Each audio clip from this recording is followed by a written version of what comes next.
कहा है कि विदेशी स्त्री के कोख से जन्मा हुआ जो व्यक्ति है वो कभी भी देश को सुचारू ढंग से नहीं चला सकता। नमस्कार, मैं हूं साहिल कुमार और अभी आप देख रहे हैं खबरी बिहार झारखंड। आज हमारे साथ बीजेपी प्रवक्ता सुमित शशांक जी मौजूद हैं और उनसे हम विशेष बातों पर जो है मतलब कि चर्चा करेंगे। सबसे पहले तो सुमित जी आपका स्वागत है। बहुत बहुत धन्यवाद।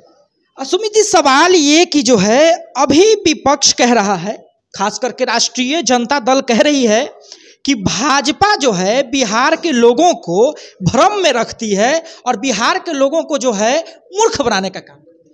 देखिए, जिन लोगों ने 90 के दशक से पूरे बिहार को भ्रम में रखा, मूर्ख बनाने का काम किया और जिन लोगों के कारण बिहार ने अनंत असंख्य नरसंहार की कहानियां देखी, जिन लोगों के कारण बिहार पलायन पर मजबूर हुआ, जिसके कारण गरीबों के सपने लूट लिए गए, जिन लोगों को गरीबों के सपनों का लुटेरा माना जाता है, वो लुटेरे आज आरोप लगा रहे हैं। कालनेमियों की जमात किसे कहते हैं ये तो आज स्पष्ट रूप से पता चल रहा है ना। लालू जी से विरासत में तेजस्वी जी को गद्दी तो प्राप्त हुई, लेकिन साथ में चोरी करना जो टेक्निक है वो भी प्राप्त हुई।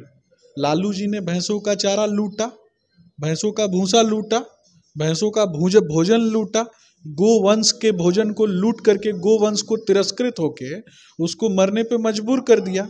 अब तेजस्वी जी दूसरे के किए गए कार्यों का क्रेडिट लूटते हैं।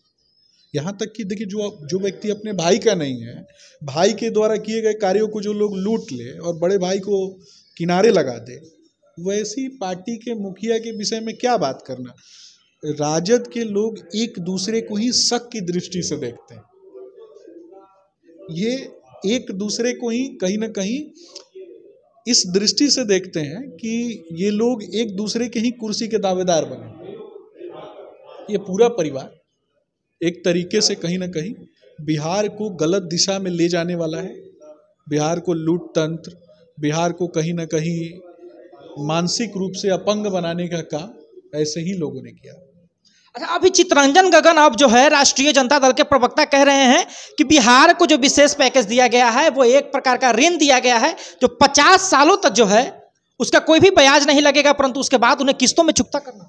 देखिए, जब इंसान को जानकारी नहीं होती है ना तो वो बात करता है 1000 साल आगे की, 50 साल आगे की, क्योंकि प्रूफ तो देना नहीं है। बात ऐसी करो कि जिसका कोई प्रूफ ही नहीं देना पड़े। तो ये लोग इसी प्रकार की बात करते हैं। जिस पार्टी का मुखिया स्वयं 9वीं फेल हो, 9वीं अनुसूची के बारे में जिसको नहीं पता हो, जिस पार्टी के मुखिया ने चरवाहा विद्यालय स्थापित करके पूरे के पूरे राजद को चरवाहा विद्यालय छाप बना दिया और मदरसा छाप बना दिया, वैसे पार्टी के प्रवक्ताओं से आप किस प्रकार की उम्मीद कर सकते हैं। एक और बात कह रहे हैं उनके प्रवक्ता की, एजाज अहमद की जो है बीजेपी जो है कहीं ना कहीं तेजस्वी यादव से भयभीत रहती है, इसलिए अलग अलग प्रकार से चीज़ों को ईडी सीबीआई का जो है प्रकोष्ठ बनाकर उन पर जो है बार बार अलग अलग प्रकार का अलगाव करते रहती है ताकि जो है उनको मानसिक रूप से उन्हें कमजोर किया जाए। देखिए, मानसिक रूप से वो पूरा का पूरा पार्टी जो है ना ये गुलाम हो चुकी है ऐसे लोगों के। और ये मानसिक रूप से गुलामी करने वाले जो जिस प्रवक्ता के विषय में आप बोल रहे हैं, चाहे इस टाइप के जो भी लोग हैं, वो मानसिक रूप से कहीं ना कहीं गुलामी करते हैं, चरण वंदना करती है, चरण वंदना पार्टियां हैं। ये राजद के मुखिया का जब तक ये लोग चरण वंदना नहीं करेंगे तब तक आजीविका तो चलेगी नहीं। तो ये महिमा मंडन कर रहे हैं, करने दीजिए ऐसे लोगों को। अच्छा, एक और बात जो है उन्होंने कहा है कि एक सवाल जो मतलब कि अब तो अंतर्राष्ट्रीय स्तर पर उठ रहा है कि किसी भी राजनेता का जो है मतलब कि जैसे कि राहुल गांधी जी का जाति पूछा गया था, तो कि किसी भी राजनेता का जो है संसद भवन में जाति पूछकर जो है उनका बेइज्जती करना ये कितना सही है। उस पर अखिलेश यादव ने भी जो बयान दिया है कि इनका इंसल्ट किया गया है। राहुल गांधी ने खुद कहा है कि इनका इंसल्ट किया गया है। और भाजपा एक ऐसी पार्टी है जो किसी भी राजनेता को, किसी भी लोगों को कभी भी इंसल्ट कर सकती है, ऐसा उनका बयान। गाँव में रहने वाले व्यक्ति का जाति पूछना और गांव में रहने वाले लोगों का मजाक उड़ाना ये इंसल्ट नहीं है क्या? राहुल गांधी की इज्जत कैसे हो सकती है? देश के लोगों की भी तो इज्जत होनी चाहिए, SC ST वर्ग से आने वाले लोगों की भी तो इज्जत होनी चाहिए, OBC वर्ग से आने वाले लोगों की भी तो इज्जत होनी चाहिए, भारत के माताओं बहनों और आदिवासियों की भी तो इज्जत होनी चाहिए। राहुल गांधी सदन के पटल पे खड़े होते हैं और सबकी जाति पूछते हैं चिल्ला चिल्ला के, अंग्रेजी में भी पूछते हैं वो।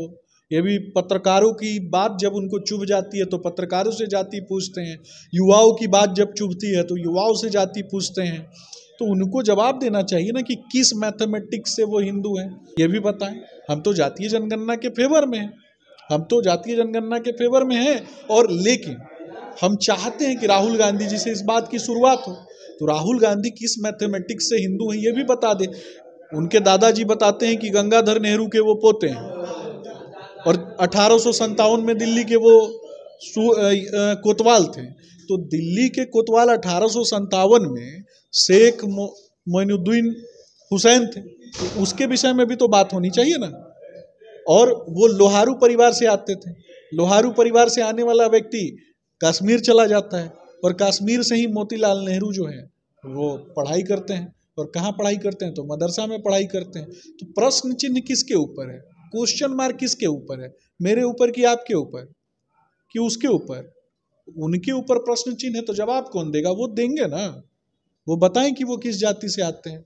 और मेरा स्पष्ट रूप से मानना है, मैं तो बिहार में जन्मा हूँ, बिहार की पवित्र मिट्टी में मेरा जन्म हुआ है, लोकतंत्र की जननी है बिहार, पंडित चंद्रगुप्त की भूमि है बिहार, चाणक्य की भूमि है बिहार, सम्राट अशोक की भूमि है बिहार, रामधारी सिंह दिनकर की भूमि है बिहार। तो मैं कहीं ना कहीं पंडित चाणक्य को मानता हूँ, और पंडित चाणक्य ने कहा है कि विदेशी स्त्री के कोख से जन्मा हुआ जो व्यक्ति है वो कभी भी देश को सुचारू ढंग से नहीं चला सकता। चलिए, अभी